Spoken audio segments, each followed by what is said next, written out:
자, 이번 시간에는 이 포물선 운동에 대해서 공부하겠습니다. 예, 포물선 운동.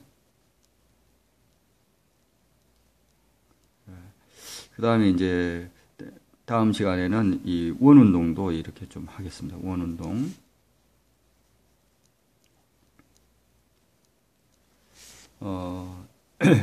결국은 이제 이런 것들을 뉴턴 역학적으로 그냥 생각해 보면 중력을 받으니까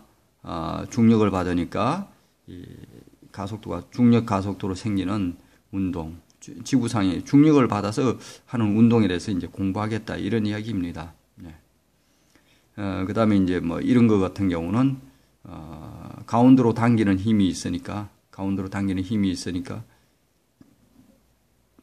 그 힘을 받아서 가속 운동하는데 그 가운데로만 계속 주는 힘에서 가속도가 어떻게 생길까 이런 것도 한번 생각해 보고 그렇게 하겠습니다.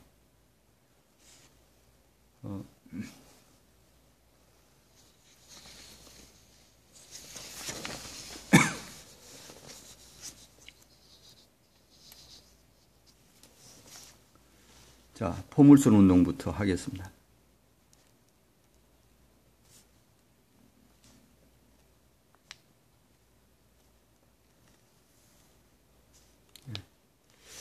예, 포물선 운동, 중력장 내에서 운동, 이거에 좀 더 기본적인 거는 중력을 받는 물체의 운동, 이 이제 포물선 운동이 됩니다. 중력의 크기는 어떻게 되냐? 자, 무거운 돌멩이하고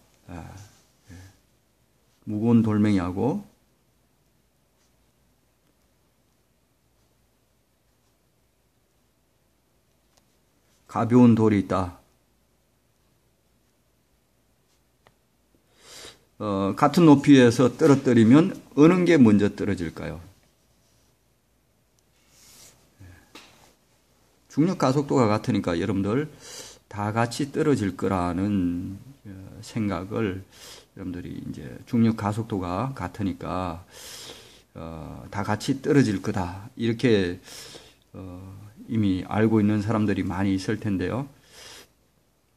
이건 뭐 좀 낮은 학년에서는 이 질문하면 여러 가지 다양한 답변이 나옵니다. 대부분 무거운 돌이 먼저 떨어질 거다 이렇게 예상합니다.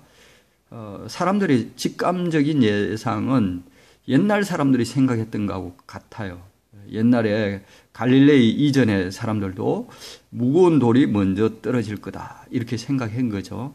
근데 갈릴레이가 그렇지 않다고 이제 설명했다는 거 여러분들 들어본 적이 있을 겁니다. 여러분들 뉴턴에 의하면 이 중력의 크기가 어떻게 나오느냐면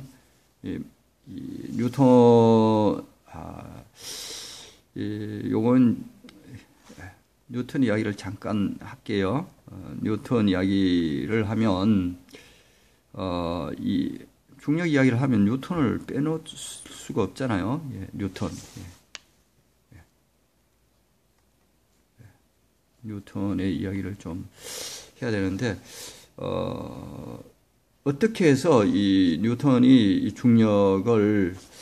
발견한 이 중력의 크기가 F가 거리 제곱에 두 물체의 거리 제곱에 반비례하고 질량의 곱에 비례하는 이런 중력이 생긴다는 것을 어떤 물체가 두 개가 이렇게 있을 때 두 물체의 질량을 하나는 라지 m, 하나는 스몰 m이라고 한다면 이 두 개 질량 곱에 비례하고 요 떨어진 거리를 r이라고 한다면 떨어진 거리 r의 제곱에 반비례하더라. 그리고 그 비례상수를 우리가 중력 가속도라고 해서 G라고 씁니다. 이게 이제 왜 이렇게 되는가 하는 거를 다음에 이제 또 배우게 되겠습니다. 조금 이따 배우게 되겠는데요. 하여튼 뉴턴의 이야기에 의하면 이거를 이제 뉴턴이 이 내용을 운동 방정식에 한번 적용해 보겠습니다. 요 힘은 뭐냐면 지구상에서 어떤 물체에 작용하는 힘입니다. 그건 중력이죠. 거리, 지구 중심으로부터 그 물체 중심까지 거리는 지구 반지름이라고 보면 되겠죠. 지표면에서는. 그리고 이제 지구 질량, 그 다음에 지표면에 있는 물체의 질량. 이 이제 이 지표에 미치는 그 중력이, 그 물체에 미치는 중력이 되겠고요. 그 중력은 그 물체 중력을 받아서 그 물체는 가속되죠. A라는 가속도로 가속된다는 것을 요 힘은 이 중력으로 적용이 되고 이 질량, 이 가속도는 그 물체가 이제 가진 가속도가 되는데 여기서 이제 가속도를 그해 보면 이 가속도가 거리 제곱의 반비하고 이거 지표면입니다. 지표면. 지표면이 아니면 이게 이제 R이 지구 반지름으로 하면 안 되고 그냥 이제 거리가 변하는 건데 지표면에서는 웬만큼 거리가 변해도 지구 반지름이 6,400km 정도 되잖아요. 이 지구 반지름은 약 6,400km 정도 되니까 1000m 올라가 버리도 이게 이제 1km가 올라가는 건데요. 이 거리 제곱했을 때 차이가 그렇게 많지는 않다 이런 이야기입니다. 그래서 그냥 거리는 지구 반지름으로 일정하다고 지표면에는 놓고 보니까 지표면에서는 그 중력이 거의 다 일정하다 이렇게 볼 수 있고요. 이 지표면에서 생기는 이 중력 때문에 생기는 가속도를 중력 가속도다 그렇게 이야기합니다. 중력 가속도다 이야기했는데 이 중력 가속도가 바로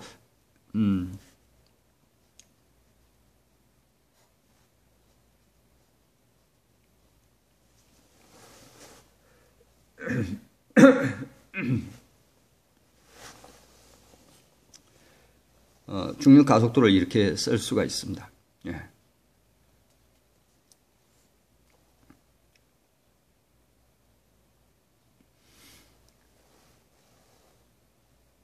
기침이 나올라 그래서 이거 이거 막 정신이 없네요. 이거 들어가면 안 되겠죠.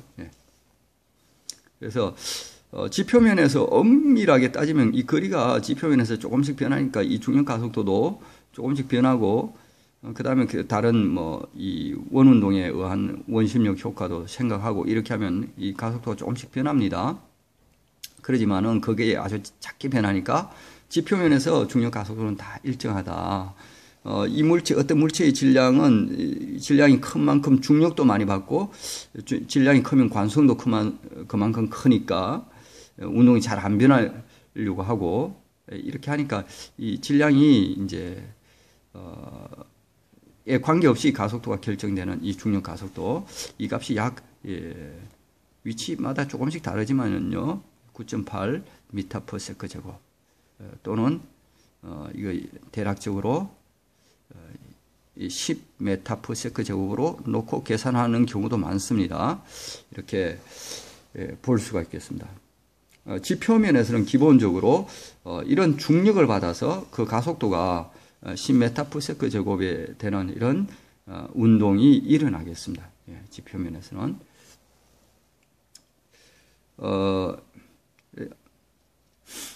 지표면에서 운동이 교과서에 보면 앞에 잠깐 언급이 됐어요. 중력 가속도가 약 10m/s 제곱으로 물체를 아래에서 위로 던지게 되면 어떤 물체를 아래에서 위로 탁 던졌을 때 그 가속도 크기가 일정하더라 이러니 물체의 질량이 관계없어요. 이렇게 일정한데 얘가 1초당 10m/s씩 속도가 계속 줄어가는 운동이 된다 이런 얘기입니다. 이렇게 그래서 예를 들어서 초속 한 30m/s로 던졌어요. 그럼 얘가 올라가는 높이가 얼마 될까요? 이 높이를 구하려고 하면 초당 30m/s로 던졌고 중력 가속도는 약 10으로 잡겠습니다. 10m/s. 이 말이 무슨 가속도는 초당 변하는 속도의 변화량이죠.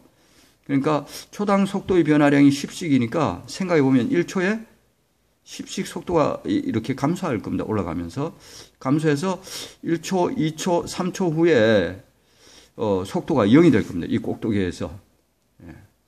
꼭대기에서는 속도가 0이 되죠. 그러면 등가속도 운동이니까 평균 속도는 중간값이라 그랬죠. 중간값. 얼마예요? 15. 평균 속도는 15m/s 이렇게 되는 겁니다. 자, 얘는 1초에 10씩 속도가 감소하니까 최고 꼭대기 가는데 걸리는 시간 t는 얼마입니까? 3초죠. 3초가 되겠습니다. 그러면 이동한 거리는 얼마냐? 평균적으로 15m/s씩 3초간 이동했다. 이동한 거리는 바로 15m/s 곱하기 3초. 그래서 이렇게 45m/s 이렇게 되는 거죠. 얘를 이제 그래프를 한번 그려보면 어떻게 될까요? 그래프를 그려보면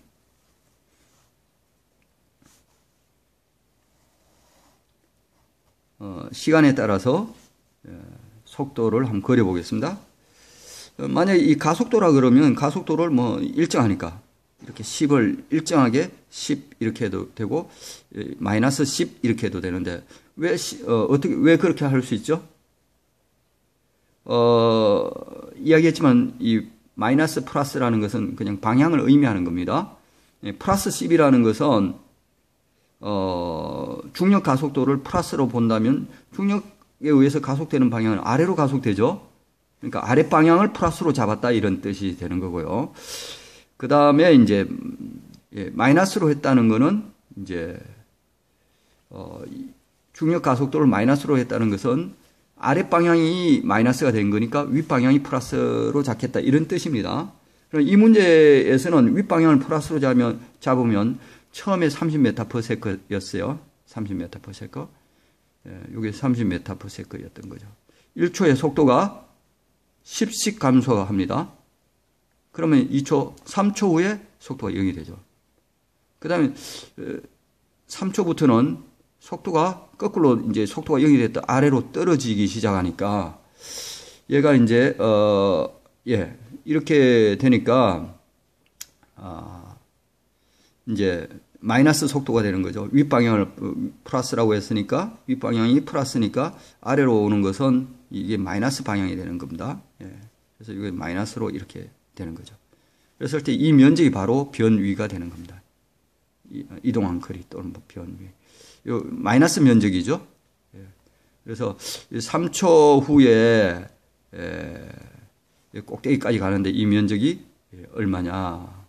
45가 되는 거죠.